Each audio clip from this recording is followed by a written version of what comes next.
खुलुमबाय बे समाव बडलेण्ड इंखं टेलिभिजननि स्टुडिय'आव आं मिथिका नार्जारी दिनै मोनाबिलिनि गाहाय रादाबफोराव दङ। डिब्रुगड़ मुलुगसोलोंसालिनि रेगिं जाथायनि गुबुन सासे दायनिगिरि हमदों। जरहाटआव सासे लाइमोनखौ लांखारनानै 50 लाख रां दाबि खालामदों। धेमाजियाव गिख्रंथाव लामा जाब्रबथाय, सानैनि जिउ खहा आरो साजिनि जोखोम। मुंख्लं सुजित नार्जारीनि बिफा मंगलसिं नार्जारीया गैलिया।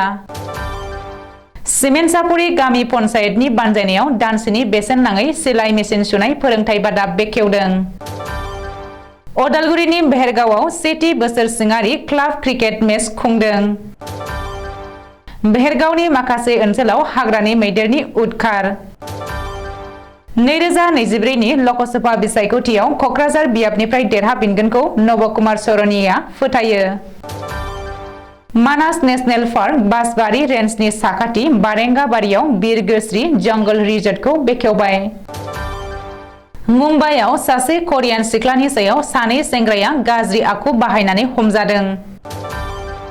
बरपेटा रडआव हाग्रा बिफाना गंथाम आयेन बेरेखा समिल हमदों।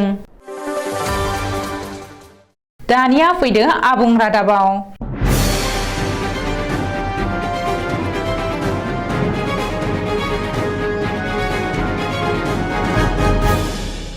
डिब्रुगड़ मुलुगसोलोंसालियाव रेगिं खालामनाय जाथायनि गुबुन सासे दायनिगिरिखौ हमनो हाबाय। गुबुन सासे हमजानाय दायनिगिरिखौ दिपज्योति गगৈ होननानै सिनायथिनो हादों। मिथिनो हानाय बायदिब्ला गोलाव सम खारखोमानानै थानायनि उनाव दिपज्योति गगैआ दिनै गावखौनो पुलिसनो गथायदों। पुलिसनि खाथियाव थांनानै गावखौनो गथायनायनि उनावनो दिपज्योति गगैखौ एरेस्ट खालामनाय जायो। बेनि उनावनो दिपज्योति गगैखौ डिब्रुगड़ पुलिसआ जिम्मायाव लानानै जेरा खालामदों। मख'नो गोनांदि बेनि सिगां डिब्रुगड़ मुलुगसोलोंसालिनि हस्टेल रेगिं खालामनायनिफ्राय बारग'नो थाखाय आनन्द शर्मा मुंनि सासे जुनियर फरायसाया नैथि खोलोबनिफ्राय बाज्रुमनाय जाथायखौ लोब्बा लानानै साब्रै सिनियर फरायसाफोरखौ एरेस्ट खालामदों। ओरैहाय मुलुगसोलोंसालिनि एडमिनिस्ट्रेटिभ बिल्डिंआव दिनै डिब्रुगड़ मुलुगसोलोंसालिनि एन्टि रेगिं कमिटिनि मेल जथुमदों। बे मेलाव मुलुगसोलोंसालिनि रेजिस्ट्रार आरो रेगिं खालामनायाव लोब्बा थानायनि मुं सिखांनाय आथिखालनि गाहाय नेहाथारि जिएस उज्जवल अंकुर बराजों लोगोसे गुबुन 11 फरायसाफोराबो नुजाथिगोन। जरहाटआव सासे लाइमोनखौ लांखारनानै 50 लाख रां दाबि खालामनाय जाथाया सोराङाव फैदों। रिपर्ट बादिब्ला थांनाय हराव जरहाट रेल स्टेशननिफ्राय अमरज्योति प्रसाद मुंनि सासे लाइमोनखौ सिनाय मोनि सुबुंफोरा लांखारदों आरो अमरज्योति प्रसादखौ उदां खालामनायनि मुङाव नखरनिफ्राय नोगोद 50 लाख रां दाबि खालामदों। लाइमोनखौ लांखारग्रा दुथांफोरा लाइमोनखौ उदां खालामनायनि मुङाव 50 लाख रांखौ जानबुंनि गेजेरजों दाबि खालामहरदों होननानै मिथिनो हादों। ओरैहाय लांखारजानाय लाइमोननि नखरनि सोद्रोमाफोरा पुलिस थानायाव साफिदों आरो बेनि हेंथायै एजाहार होदों। बबेखानि नखरनि सोद्रोमाफोरा एजाहार होनाय बायदियै पुलिस बिफाना बे जाथायनि सायाव नायबिजिरदों। नाथाय बे खौरांखौ सुजुनाय समहालागै अमरज्योति प्रसाद आरो लांखारग्रा दुथांफोरनि बागै जेबो खौरां मोननो हायाखै। मख'नो गोनांदि बेनि सिगां थांनाय अक्ट'बर दानावसो गुवाहाटी नोगोरमानिफ्राय बिश्वजित हाजरिका मुंनि सासे सुबुंखौ लांखारनानै उदां खालामनायनि थाखाय रां दाबि खालामनाय खौरां मोननो हादोंमोन। धेमाजि जिल्लायाव मोनसे गिख्रंथाव लामा जाब्रबथायजों सानै सुबुङा जाथायसालियावनो जिउ गोमानायजों लोगोसे गुबुन 7 गोब्राब जोखोम जादों। थांनाय हराव धेमाजि जिल्लानि पानितलानि 15 नं राजा लामायाव जादों बे गिख्रंथाव लामा जाब्रबथाया। रिपर्ट बादिब्ला गंसे मेजिक आरो टेम्पुनि गेजेराव जानाय बे मोगा-मोगि जाब्रबथायाव सानै सुबुङा जाथायसालियावनो जिउ गोमानायजों लोगोसे गुबुन 7 गोब्राब जोखोम जादों। ओरैहाय जाब्रबथायाव जोखोम जानाय 7 दावबायारिफोरखौ जायगानि सुबुंफोरनि मददाव पुलिसआ बोखांनानै धेमाजि सिभिल हस्पिटालाव दैथायहरनाय जायो। बबेखानि बे गिख्रंथाव जाब्रबथायाव जिउ गोमानाय सानै सुबुंखौ शुभ महन खारदं आरो हेमन्त टाइट होननानै सिनायथिनो हादों। रिपर्ट बादिब्ला जिउ गोमानाय सानै सुबुंजों लोगोसे जोखोम जानाय गासैबो एनएचपिसिनि खामानि मावनो थाखाय थांबाय थानाय समावनो बे गिख्रंथाव लामा जाब्रबथाया जायो। एबसुनि बडलेण्ड सोमावसारनायनि गिबि मुंख्लं सुजित नार्जारीनि बिफा मंगलसिं नार्जारीया आरो गैलिया। मुंख्लं सुजित नार्जारीनि बिफा मंगलसिं नार्जारीया 74 बोसोर बैसोआव बुधबार खालि मोनानि 8:30 रिंगासोआव बङाइगावनि लवार आसाम हस्पिटालाव जोबथा हां बोदों। मख'नो गोनांदि मंगलसिं नार्जारिखौ थांनाय समबारखालि फुङाव हरखाब प्रेसार स्ट्रक जानानै लवार आसाम हस्पिटालाव थिसननो गोनां जादोंमोन। बेखौबो मख'नो नांगोनदि रुंसारि मंगलसिं नार्जारिनि गोथै सह'खौ दिनै गावनि न'आव जोबथा बिदाय होनाय जायो। मंगलसिं नार्जारिखौ जोबथा बिदाय होनाय हाबाफारियाव एबसुनि दैदेनगिरिफोरजों लोगोसे बिटिआरनि गाहाय प्रमद बर', सानजा क'क्राझार बियाबनि एमएलए लरेन्स इस्लारि, इएम रनजित बसुमतारी मोना ओनसोलनि सुबुंफोर आरो नखरनि सोद्रोमाफोरजों लोगोसे बाहागो लायो। ओरैहाय बे हाबाफारियाव बाहागो लानानै प्रमद बर'आ मंगलसिं नार्जारिखौ मान होनानै बिटिआर ओनसोलाव गासैबो सोरखारि मावख'फोरखौ 1 रिंगासिमल' खुला लाखिनो खावलायो। बड'लेण्ड सोमावसारनायनि गिबि मुंख्लं सुजित नार्जारिनि बिफा मंगलसिं नार्जारिया फिसाज्ला गोमाजानायनि उनावबो बड'लेण्ड सोमावसारनायनि गुबुन गुबुन हाबाफारियाव एबसुजों नांथाबनानै खामानि मावबोदोंमोन आरो थुलुंगा होबोदोंमोन होननानै प्रमद बर'आ बुंथियो। बेजों लोगोसेनो मंगलसिं नार्जारिनि सारादु एबा समाजारि हाबायाव बिटिसि सोरखारा मदद खालामगोन होननानैबो प्रमद बर'आ खोथा होदों। मख'नो गोनांदि मंगलसिं नार्जारिनि सारादुखौ एबसुनि बानजायनायाव आरो मदद खालामनायाव खुंनाय जागोन होननानैबो एबसुनि लेङाइ आफादगिरि खोरोमदाव औवारियाबो सुलुङाव फोरमायदों। सिमेन्टसापुरि गामि पन्चायतनि बानजायनायाव दानसेनि बेसेन नाङै सिलाइ मेसिन सुनाय फोरोंथाय बादा बेखेवदों। धेमाजि जिल्लानि मुरखं सेलेक्ट जौगाखां खोन्दोनि सिङाव थानाय सिमेन्टसापुरि पन्चायतनि बानजायनायाव आरो आसाम हादरसा गामियारि जिउ खुंनाय मावथांखिनि मददजों दानसेनि बेसेन नाङै सिलाइ मेसिन सुनाय एबा दर्जिनि फोरोंथाय बादाखौ दिनै सिमेन्टसापुरिनि आइबिआव बेखेवो। बोहैथि बोसोरनि 1 डिसेम्बर एबा दिनैनिफ्राय 31 डिसेम्बरसिम सोलिनो गोनां बे बादाखौ मुरखं सेलेक्ट जौगाखां खोन्दोनि बिडिअ फरमा सैकेया बेखेवनानै होयो। बेखेवनाय हाबाफारियाव गामि पन्चायतनि आफादगिरि डम्बुरु कुंगारजों लोगोसे गासै मावख'गिरि आरो वार्ड सोद्रोमाफोरजों लोगोसे फ्राय 200सो आइजोफोरा बाहागो लायो। गामियारि ओनसोलनि गेलेगिरिफोरखौ गेलेनाय बिथिङाव आरो गोबांसिन थुलुंगाखां होनायनि थांखिजों क्रिकेट मेच बादायलायनायखौ खुंनाय जादों। पुरनि भेरगाव सर्वोदय संघनि बानजायनायाव पुरनि भेरगाव एमइ फरायसालिनि गेलेग्रा फोथाराव 30 डिसेम्बरनिफ्राय 13 डिसेम्बरसिम बे बादायलायनाया जागोन।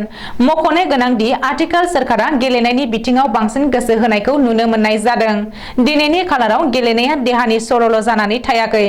गुबुन गुबुन गेलेनायनि गेजेरजों राफोद गेलेगिरि जानानै गावखौबो दाफुंनो हादों। बे बिथिंखौ नोजोर खालामनानैनो गामिनि लाइमोनफोरखौ मबाइल गेमनिफ्राय जानगाराव लाखिनानै गेलेनायाव मुखुब लाखिनो अदालगुरि जिल्लानि पुरनि भेरगाव सर्वोदय संघआ मैया गेलेनायखौ बेखेवनानै होयो। बे बादायलायनायखौ बेखेवनानै होयो समाज सिबियारि नकुल राभाया। अदालगुरि जिल्ला भेरगाव महकुमानि बेन्दोंआव थानाय माखासे जायगायाव हाग्रानि मैदेरनि उदखार। भुटान हाजोनिफ्राय आदार नागिरनानै ओंखारबोनानै हाग्रानि मैदेर फालोआ भेरगावनि माखासे जायगायाव उदखार खालामफैदों आरो सिमनायारि ओनसोलाव जिउ खांनाय थागिरिफोरखौ जालाखार जाहोदों। मिथिनो हानाय बायदिब्ला भेरगावनि नासनसालि, मुरमेला, घिउनाला, बामोनजुलि, डिमाकुसि, भानेरि, पुटियासां, नालापारा, जारागर बायदि ओनसोलनि थागिरि सुबुंफोरनि सायाव हाग्रानि मैदेरा गाग्लोबफैनानै माइ माइरं जानानै लांदां खालामदों। हाग्रानि मैदेर फालोआ आघोन दाननि आबाद फोथाराव माइ आबादफोरखौ जानायजों लोगोसे गाग्लिनानै थेर बेथेर खालामफैदों।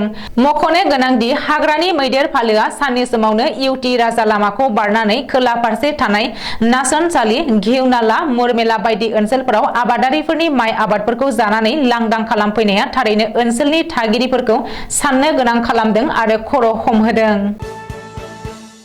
क'क्राझार लकसभानि एमपि नबकुमार सरनियाया बाक्सा जिल्लानि सिङाव थानाय खायसे ओनसोलनि जेंनाफोरखौ लानानै दावबायफैदोंमोन। बे दावबायफैनायाव खौरांगिरिजों मोगा-मोगि जानाय समाव बुंथियो दि फैगौ 2024 मायथाइनि लकसभा बिसायख'थियाव क'क्राझार लकसभानि मासियाव नबकुमार सरनियानि अनगायै गुबुन बिजाथिया देरहानायनि आसा गैया।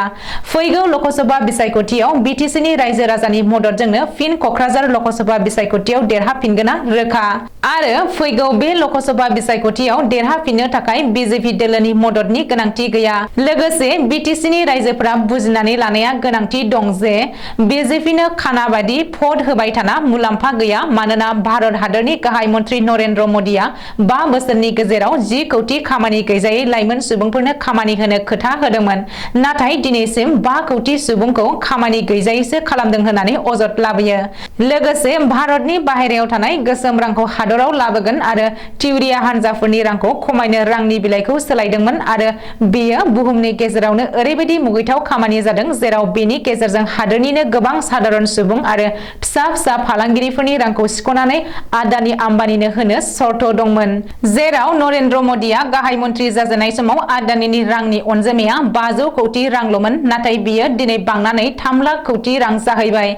आसाम रायजो बिजेपि दोलोनि आफादगिरि भबेश कलिताया बिटिसिखौ 2025 मायथाइयाव दखल खालामगोन होननाय बाथ्रानि सायाव फोरमायनानै बुङो दि बिजेपि दोलोनि थांखियानो जाबाय फिसा फिसा आन्चलिक दोलोखौ मन'नानै फोजोबस्रांनानै गावसोर गोहोखौ दखल खालामनाय, जायनि थाखाय गासैबो फिसा फिसा आन्चलिक दोलोखौ लोगो लानानै इन्डियान रिजनेल पार्टिस फ्रन्टखौ जों दानाय जादों, जेन बे हान्जानि गेजेरजों खायसे हारि हारिसाफोरनि खामानि मावनो हायो आरो जौगायै ओनसोलफोरनि खामानि मावलांनो हायो। दावबायारिफोरनि सुजुग आरो सुबिदानि थाखाय बाक्सा जिल्लानि मैना माथाफोरनि पद्मा केरकाटारि आरो महेश्वर बसुमतारिया बृहस्पतिबार खालि बेखेवनानै होबाय बारेंगा बारियाव गोदानै लुफुंनाय बिरगोस्रि जंगल रिजर्टखौ। दिनैनि बे बेखेवनाय हाबाफारियाव बाहागो लाफैदों बर'नि राफोद फेस्ला फावखुंगुर फैलाजे बरगयारिया आरो लोगोसे बाहागो लाफादों ओनसोलनि गोरों-गोरा सुबुंफोरा। लोगोसे दिनैनि बे बिरगोस्रि जंगल रिजर्ट बेखेवनाय हाबाफारिनि गेजेरजों गुबुन गुबुन जायगानि दावबायारि बिथांमोनखौ मानास हाग्रामायाव दावबायफैनानै मिथिंगानि समायना महरखौ नायनानै आरो हाग्रानि जिब-जुनार मैदेर, गान्दा, मै, दावराय आरो दावसिन-दावला नायनानै गोजोननाय लानायजों लोगोसे बिरगोस्रि जंगल रिजर्टआव हाबफैनानै बर'नि हारिमु दिन्थिफुंनाय आरो गुबुन गुबुन हारिनि हारिमु दिन्थिफुंनायखौ नायनायजों लोगोसे बर' हारिनि जानाय-लोंनाय हारिमुजों गोरोबनाय बायदि जानाय आदार जगायनायखौ जानानै गोजोननाय लांलांगोनखौ मिजिं थिहरदों पद्मा केरकाटारि आरो महेश्वर बसुमतारि बिथांमोना। लोगोसे दिनैनि बिरगोस्रि जंगल रिजर्ट बेखेवनाय हाबाफारियाव बर'नि राफोद फेस्ला फावखुंगुर फैलाजे बरगयारि बिथाङा खौरांगिरिनि गेजेरजों फोरमायदों दि माहारियारि मानास हाग्रामानि साखाथियाव दावबायारिफोरनि थाखाय बर'नि गंसे रिजर्ट खुलिनायाव जोबोद गोजोनथाव बाथ्रा होननानै खौरांनि गेजेरजों बुंदों। मायानगरी मुम्बाइनि खार ओनसोलाव लामा लामा थाबायनानै मंगलबारखालि बिलिफां समाव खोला करियानि मियोसी मुंनि सासे सिख्लासाया इउटिउब खालामनानै टुइटाराव लाइभ टेलिकास्ट होफुबाय थानाय समाव बहाबानिफ्राय बाइकजों फैबाय थानाय सानै सेंग्राया करियान सिख्ला मियोसीखौ जर-जुलुमै खुदुमफैयो आरो गावसोरजों लांफानो थाखाय बाइकआव गाखोनो नारसिनो। बे गासैबो नुथायखौ 1000 सुबुंनि मबाइलाव लाइभ टेलिकास्ट जानायाव बयबो नुजोबदों। करियान सिख्लाया खुनुरुखुमै लांसुनिया सेंग्रानिफ्राय खारग'नानै उनाव खार पुलिस थानायाव एफआइआर हैनायाव पुलिसआ EU/S 354 आइपिसि धारानि जोहै केसखौ रेजिस्टार खालामनानै मोहम्मद नबीन चन्द्र शेख आरो मोहम्मद नकीब साद्रिलाम आनसारी मुंनि सानै लम्पटखौ पुलिसआ एरेस्ट खालामदों। बरपेटा रड हाग्रा बिफाननि मोनसे गोख्रों जाफुंसारनाय, सानसेयावनो गंथाम आयेन बेरेखा दंफां मिल हमदों। बरपेटा रड हाग्रा बिफाननि अफिसार प्रशान्त गगैनि दैदेननायाव जुबा फरेस्ट डिपार्टमेन्टनि मोनसे हान्जाया सा कामरुप हाग्रा ओनसोलनि बेन्दोंआव थानाय कलकसिया ओनसोलनिफ्राय मैया बेलासि समाव गंथाम आयेन बेरेखा दंफां मिल हमदोंब्लाबो हाग्रा बिफाननि हान्जा फैनायनि आन्दाज मोननानै दंफां हाग्रा मिलनि बिगुमाफोरा खारनो हायो। थार, सैथो, गुन गोनां आरो साहसगोरा हाग्रा बिफाननि अफिसार प्रशान्त गगैनि बेबायदि खामानियाव समाजनि खुगायाव सोंथि ओंखारदों। मख'नो गोनांदि हाग्रा बिफाननि अफिसार प्रशान्त गगैनि थिननायाव थांनाय 11 दाननिफ्रायनो दिनैसिमहालागै बरपेटा रडनि हाग्रा बिफाना आसामनि बरपेटा आरो गोदानै दाजानाय बजालि जिल्लानि गुबुन गुबुन ओनसोलफोरनिफ्राय गं 52 आयेन बेरेखा दंफां हाग्रा मिल हमनानै सोराङाव लाबोदों। दिनै मोनाबिलिनि रादाबा एसेनोसै। गोजोन्थों।